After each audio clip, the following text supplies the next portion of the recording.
October 25, 26వ తేదీల్లో గోదావరి బాలోత్సవం ఆధ్వర్యంలో 3వ పిల్లల పండుగను నిర్వహిస్తున్నట్లు బాలోత్సవం ఆర్గనైజర్ సెక్రటరీ పి తులసి తెలిపారు.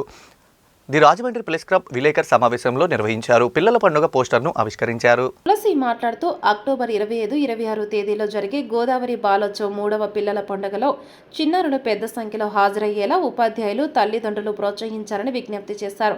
ఈ కార్యక్రమాన్ని గత 2 ఏళ్లుగా నిర్వహిస్తున్నామని, ప్రతి ఏటా సుమారు 10,000 మంది హాజరవుతున్నారు.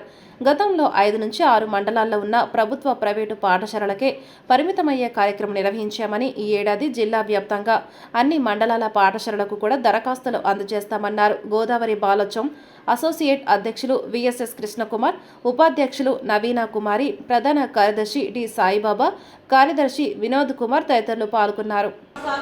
కల్చరల్ అంశాలు వీటికి సంబంధించి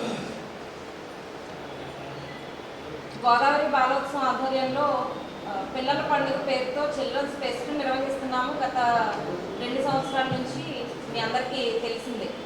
అయితే 3వ పిల్లల పండుగ గత ఫిబ్రవరి నెలలో జరపాల్సిన దాన్ని అనుకోని కారణాల రీత్యా అప్పుడు ఎమ్మెల్సీ ఎలక్షన్స్ అవన్నీ రావడం వలన దాన్ని వాయిదా వేస్తున్నాము. జూలై, ఆగస్టు నెలలో జరుపుతామని ఇదే పత్రికా ముఖంగా అందరికీ తెలియజేయడం జరిగింది. ఇప్పుడు ఆ 3వ పిల్లల పండుగకి సంబంధించిన డేట్స్ ఫైనల్ అయినాయి. ఆ డేట్స్ని మీ ద్వారా ప్రజలకి, అట్లాగే స్కూల్స్ విద్యార్థులందరికీ కూడా తెలియచెప్పడం కోసం ఈరోజు ఈ ప్రెస్ మీట్ని ఏర్పాటు చేయడం జరిగింది. 3వ పిల్లల పండుగ అక్టోబర్ 25, 26 శని ఆదివారాల్లో ఈ 3వ పిల్లల పండుగ జరపాలని చెప్పేసి నిర్ణయించడం జరిగింది. దీనికి సంబంధించిన పోస్టర్ని ఆవిష్కరించడానికి, అట్లాగే ఈ డేట్స్ని మీ ద్వారా ప్రజలందరికీ తెలియచేయాలని చెప్పేసి సందర్భంగా విజ్ఞప్తి చేస్తూ ఉన్నాము. ఇప్పటికే 3వ పిల్లల పండుగ సందర్భంలో ఒక బ్రోచర్ మేము ఆల్రెడీ స్కూల్స్కి ఇచ్చున్నాం.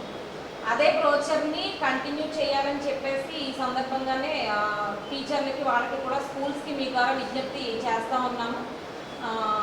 ఫర్దర్ ఇతర కార్యక్రమాలు ఇంకేంటి విషయాలు అనేది స్కూల్స్కి మేము త్వరలో తెలియజేస్తాము.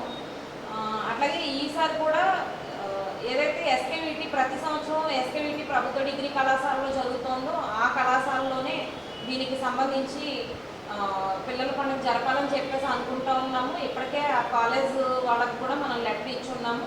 పర్మిషన్ రాగానే అది కూడా ఫైనల్ చేసి అందరికీ కూడా తెలియచేయడం అనేది జరుగుతుంది.